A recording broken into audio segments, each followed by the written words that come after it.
Bismillahirrahmanirrahim. Hi everyone. Now we are continue to the chapter 5.2. And before this, we already discussed about 5.1, chapter 5.1, which is X-ray diffraction technique. And we already discussed about the diffraction technique phenomena and the source of X-ray and so on.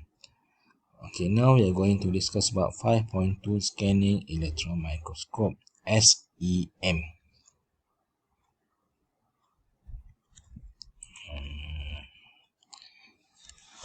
SEM stands for scanning electron microscope. It's a type of electron microscope that produces image of a sample by scanning it with a focused beam of electron. The electron interact with electron in the sample, producing various signals that can be detected and that contain information about the sample surface, permukaan, topography, and composition.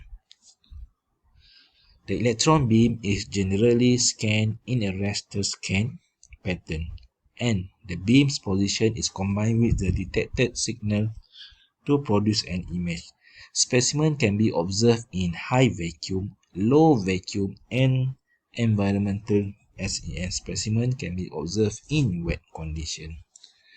The most common mode of detection is by secondary electron emitted by atoms excited by the electron beam. The number of secondary electrons is a function of the angle between the surface and the beam.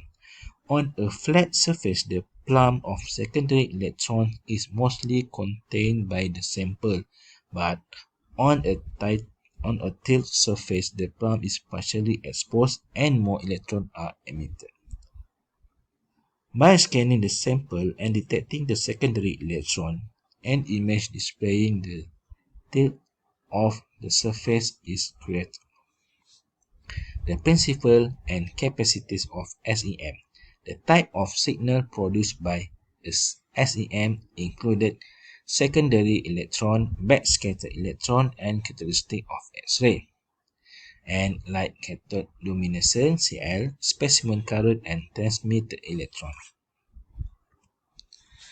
What is secondary electron? Secondary electron detectors are standard equipment in all SEM, but it is rare that a single machine would have detectors for all possible signals.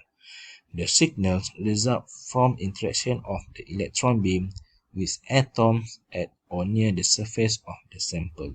In the most common or standard detection mode, secondary electrons imaging SEI, the SEM can produce very high resolution image of a sample surface, revealing details less than 1 nanometer in size. Very small. Due to the very narrow electron beam, SEM micrographs have a large depth of field, yielding a characteristic three-dimensional appearance useful for understanding the surface structure of a sample. Backscattered electron. Backscattered electron, or BSE, are beam electrons that are reflected from the sample by electric scattering. BSE are often used in analytical SEM along with the spectra made from the characteristic X-rays, because the intensity of the BSE signal is strongly related to the atomic number of the specimen. BSE image can provide information about the distribution of different elements in the sample. Characteristic of X-rays. Characteristic X-rays are emitted when the electron beam removes an inner shell electron from the sample, causing a higher energy electron to fill the shell and release energy. If we can remember from the chapter 5.1, we already discussed about the X-rays. These characteristic X-rays are used to identify the composition bahan and measure the abundance of element in the sample. Sample preparation for scanning electron microscope.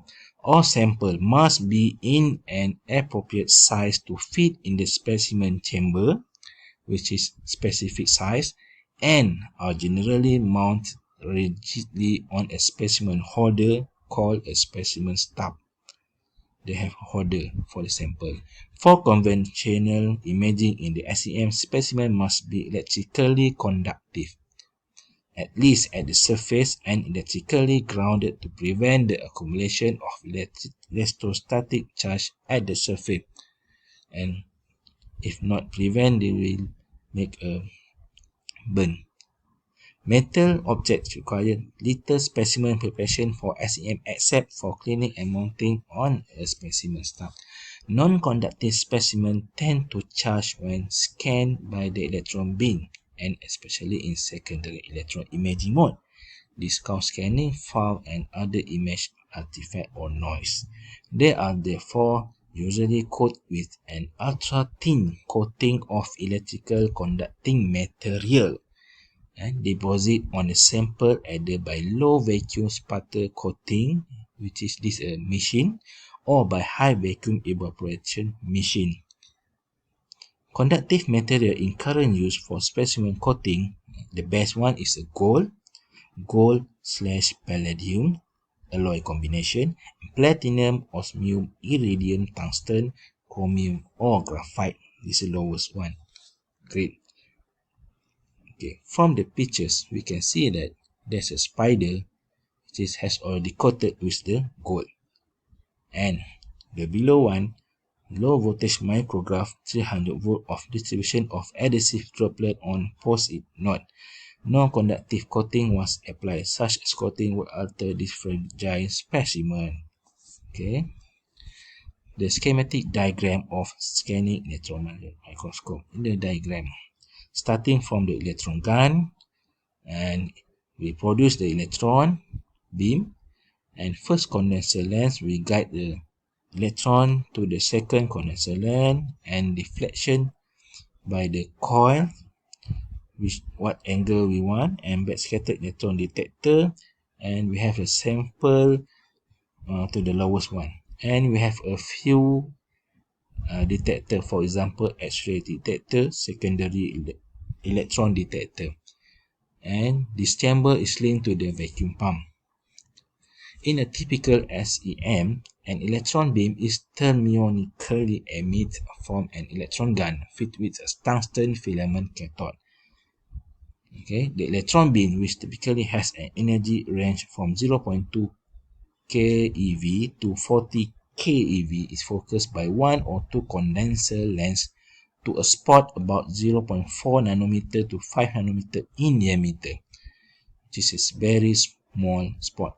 The beam passes through the pair of scanning coil or pair of detector plate in the electron column, typically in the final lens, which deflected the beam in the X and Y axis, so that it can scan in a raster fashion over a rectangular area of the sample surface. When the primary electron beam interacts with the sample, the electron loses energy by repeated random scattering and absorption within of the specimen interaction volume. This is a sample of the SEM image. The left side is SEM image of normal circulating human blood. This is an ordered and noisy micrograph of a common subject for SEM micrograph red blood cell. Okay, and the left side is the SEM image of photoresist layer used in semiconductor manufacturing, taken on a field emission SEM. Sometimes they are producing the solar panel and the laser. Okay, these SEM are important in the semiconductor for the high resolution capability.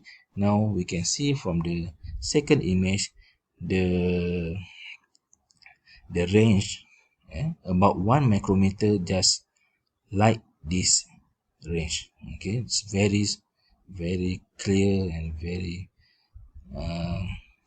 nice pictures. Okay, so chapter 5.3 subtopic 3 in infrared spectroscopy, we will discuss about this for the third video, okay, part 3. Okay, thank you all. That's all. Assalamualaikum.